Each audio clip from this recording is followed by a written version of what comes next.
Dengan niat menang ini kamu ingin li'ilai kalimatillah. Tapi kalau kamu ingin syahid, berarti kamu menuruti keinginan nafsu kamu nang cepat masuk surga. Itu orang Arab kagumnya bukan main. Karena di mana-mana orang itu dinilai dari niatnya. Paham ini ya?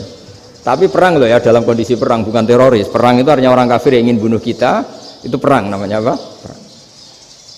Dulu orang cerita syahid itu hanya pokoknya syahid itu hebat, pokoknya syahid itu hebat. Syahid di medan perang itu hebat, pokoknya syahid di medan perang hebat. Tapi ketika Syekh Nawawi memberi penjelasan ilmiah, jika kamu perang ingin cepat mati, ingin cepat syahid, artinya ini untuk pemenuhan diri kamu, karena kamu bayangkan langsung masuk surga. Kamu lupa bahwa dengan kamu dibunuh, kekuatan Islam berkurang. Akhirnya beliau memberi penjelasan, syahid itu bagus, itu sebagai takdir. Hanya takdir itu kita perang yang ingin menang, tapi takdirnya mati. Jangan dibalik, oleh perang rapati tenanan, benang mati namun lebu. Itu yang pertama, termasuk ulama yang pertama memberi penjelasan itu Syekh Nawawi. Akhirnya melahirkan kekaguman yang luar biasa dengan tafsir Munirnya itu. Terus beliau itu orang yang rileks kalau menjelaskan ilmu. Ini ya juga guru-gurunya Mbah Hasyim, Mbah Guru sama Mbah Hasyim sama Mbah Ahmad Dahlan Syekh Nawawi itu. Jadi dulu yang alim di Arab itu ada Syekh Nawawi, ada Syekh Khotib Minangkabau, ada Syekh Bakir Jogja, ada Syekh Mahfud Termas. Itu orang Indonesia banyak sekali yang alim. Bahkan diantaranya yang dikagumi Al-Azhar itu juga orang Indonesia, nama Syekh Abdul Manan, itu mbahnya Syekh Mahfud Termas. Itu pertama ada duta besar Indonesia di Mesir, itu termasuk barokahnya Mbak Abdul Manan tadi, itu juga orang Indonesia. Jadi pemahaman ulama Indonesia itu khas, termasuk ketika memaknai apa? Syahid. Ketika memaknai apa? Syahid. Itu unik. Ketika Syekh Nawawi diuji dulu itu yang namanya ulama diuji dulu oleh 100 ulama. Jadi dulu ya ada kompetisi. Imam Bukhari diakui jadi ahli hadis itu diuji oleh mi'atu muhaddisin, 100 orang ahli hadis, sanad dibolak-balik, matanya dibolak-balik, tapi beliau tetap bisa mengembalikan proporsi sanad itu.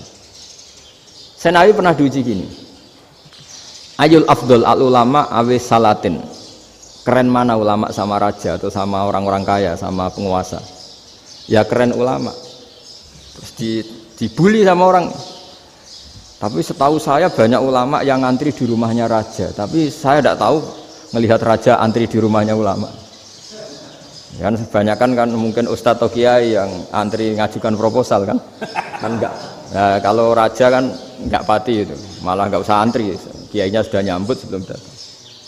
Jawabannya lucu Syekh Nawawi itu, dan yang tanya itu langsung diem. Ya karena ulama itu tahu fungsinya uang, sehingga cara nyari sampai seperti itu. Sementara raja-raja itu tidak tahu fungsinya ilmu, makanya tidak pernah sowan ulama. Sehingga jadi ya dianggap enteng saja. Ulama kan tahu fungsinya uang, tahu untuk pondok, tahu masjid. Sementara raja tidak tahu fungsinya ilmu.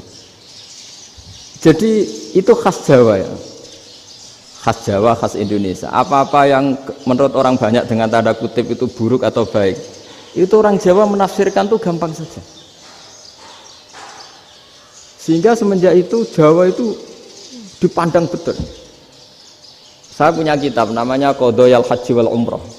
Itu terbitan Hayatul Ulya Arab Saudi, milik Wahabi. Itu diantara fatwa yang dipakai untuk solusi muskilatul haji, problem-problem haji kekinian. Itu fatwanya syekh-syekh yang dari Indonesia. Termasuk Syekh Khotib Minangkabau, Syekh Nawawi Banten, Syekh Bakir Nur Jogja. Misalnya begini, dalam fatwa-fatwa yang menyulitkan kita ya, sampai sekarang jadi perdebatan. Ketika Safa dan Marwah itu dengan batas tertentu, saya ulang lagi dengan batas tertentu, mau tidak mau atas nama kebutuhan, itu kan butuh perluasan. Karena kalau naik turun itu mudah disepakati ulama. Jadi misalnya gini ya, saya punya tanah seluas ini, pasti orang akan mengatakan sampai bawah ya tanah saya, sampai atas tanah saya. Itu mujma' alaih, itu disepakati. Sehingga Nabi ngendikan al-Ka'bah min tuhumil ardi ilas sama Ka'batun. Ka'bah sampai ujung bumi, sampai ke aras semuanya Ka'bah. Sehingga tidak ada perdebatan ulama ketika Masjid Haram di tingkat, kemudian yang di atas sholat. Tetap dia menghadap Ka'bah. Tidak harus diluk melihat di bawah, enggak. Karena Ka'bah sampai langit. Sama, tanah Anda kamu tingkat sampai 10, enggak ada tetangga protes. Karena bawah sampai atas tanah Anda. Tapi kalau diperluas, tanah Anda kamu luaskan setengah meter saja atau 3 cm saja, iso geger mek tonggo.